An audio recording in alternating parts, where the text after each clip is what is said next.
ہر ضرور چاہتی ہے کہ وہ اپنی آنکھوں سے دنیا کے روشنیوں کو دیکھ سکے، لیکن میاں والی کی تحصیل عیسیٰ خیل کے نوائی علاقہ گلہ خیل کے رہائشی محمد اقبال کے 3 معصوم بچے پراسرار بیماری کی وجہ سے آنکھوں کی بینائی سے محروم ہو گئے، جن میں 12 سالہ سمیرہ، 6 سال کا ناصر اقبال اور 2 سال کی ریحانہ دنیا کی رونق کو نہیں دیکھ سکتے۔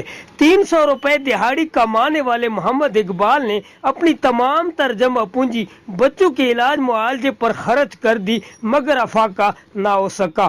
گزارش ہے میری حکومت ہے کہ میرے نال 3 بچے میرے ہیں نبینا، انہاں دا علاج کیتا ونے اور میں مزدوری تے وینا، ہم بے شمار غریب ہاں، 300 روپے دیہڑی گٹے نام برال ہون جیرے جاڑے تو میرے بچے نن دیکھ دے نظر دی وجہ تو میں انہاں نال 3 جاڑے کم تے نہ وینا، 2 جاڑے وینا، تے میری گزارش ہے حکومت ہے بھئی میرے بچوں دا علاج کیتا ونے۔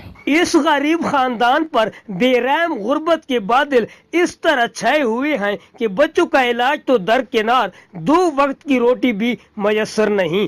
ڈاکٹر کا کہنا ہے کہ ان بچوں کا علاج ممکن ہے، مگر علاج کی رقم نہ ہونے پر غریب خاندان پریشانی سے دوچار ہے۔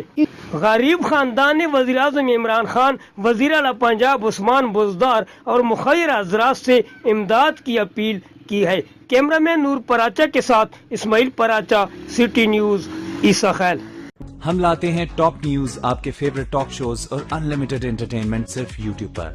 اگر آپ نے ابھی تک ہمارا چینل سبسکرائب نہیں کیا تو ابھی سبسکرائب کریں اور بیل آئیکن کو کلک کر کے ہماری لیٹسٹ ویڈیوز کے بارے میں اپڈیٹ جانیں۔